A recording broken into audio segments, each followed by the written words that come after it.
For decades, the global economy has been humming along, powered by these incredibly complex supply chains. Raw materials from one country become parts in another, and then finished products somewhere else entirely, all in this giant, intricate dance across the globe. And the whole system was built for one thing: maximum efficiency. But wow, have recent events, from pandemics to trade wars, shown us just how fragile that system really is? The best way to think about it is like a giant Jenga tower of global trade, right? Each block is a supplier, a factory, a shipping route. And for years, we just kept pulling out blocks, trimming inventory here, cutting a supplier there, all to make the tower taller and more efficient. We were chasing every last penny of savings without really thinking about what would happen if the table started to shake. Well, the table is definitely shaking now.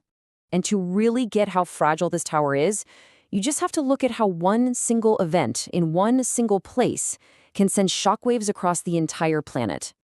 Let's go back to the 2011 tsunami in Japan. On the surface, a devastating local disaster.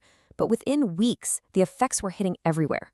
Suddenly, car factories in Detroit and Germany were grinding to a halt. Why? Because they couldn't get their hands on a few very specific electronic components made in Japan. And then, the world's #1 producer of advanced silicone wafers gets knocked offline, and just like that, the entire semiconductor industry is in crisis. It was this brutal wake-up call, showing how one point of failure could spark a massive global chain reaction.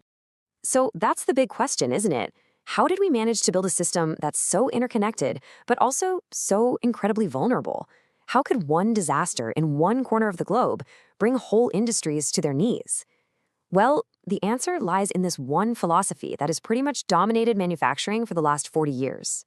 It all comes down to what we can call the efficiency machine, this global system that for decades has been obsessed with one thing and one thing only: cutting costs. And the engine of this whole machine is a concept called just-in-time production. The idea is brilliant, really. Instead of having huge, expensive warehouses full of parts, you get those parts delivered exactly when you need them on the assembly line.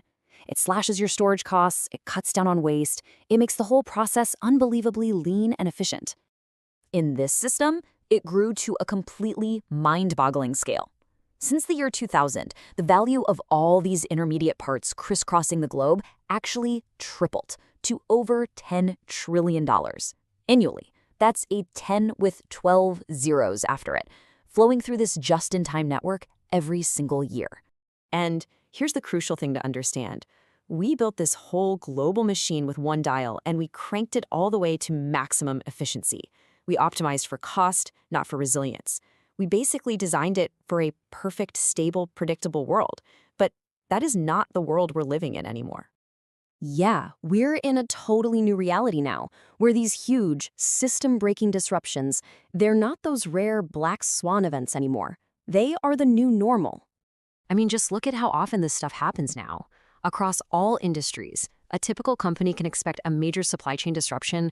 We're talking something that lasts a month or more every 3.7 years. Think about that for a second.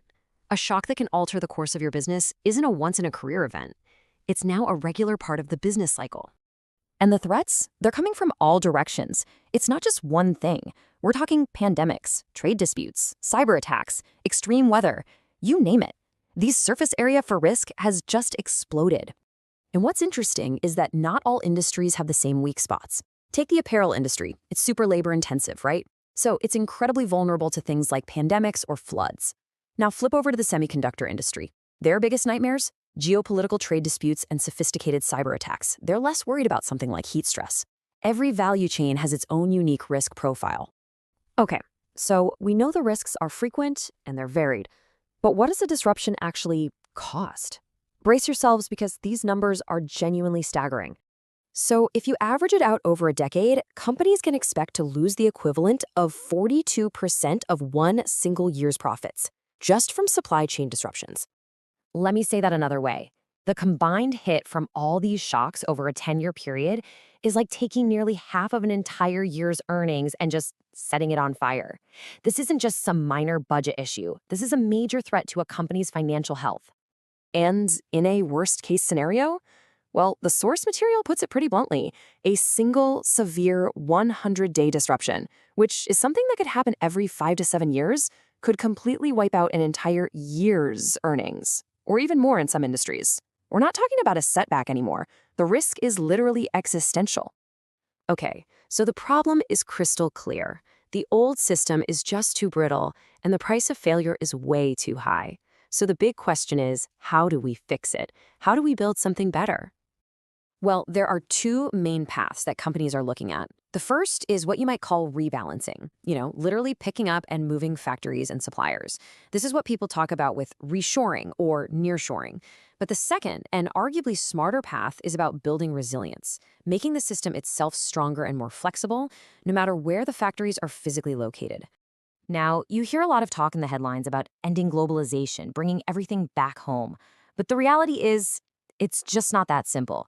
Research suggests that only about 16 to 26% of global trade could realistically move to new countries. Why? Because these networks are built on decades of investment, specialized skills, and deep relationships. You can't just pack all of that up and move it somewhere else overnight. And when you actually look at what business leaders are planning to do, you see it's about way more than just moving. Sure, nearshoring is on the radar for 40% of them, but look at the top strategies.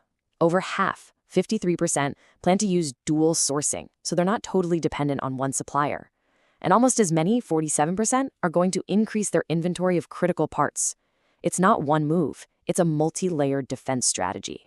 So, what does building a truly resilient system actually look like in practice? Well, it's not one single magic bullet, it's a combination of really smart moves. Step one, you need radical transparency. You need to be able to see deep into your network, not just your direct supplier, but your supplier's supplier. Step two, you build in redundancy with backup suppliers and backup shipping routes, so a single failure isn't a catastrophe. Step three, you strategically increase your inventory of the most critical parts to create a buffer. And finally, step four, you start designing products with more common interchangeable components, which makes it way easier to pivot when a specific part suddenly becomes unavailable.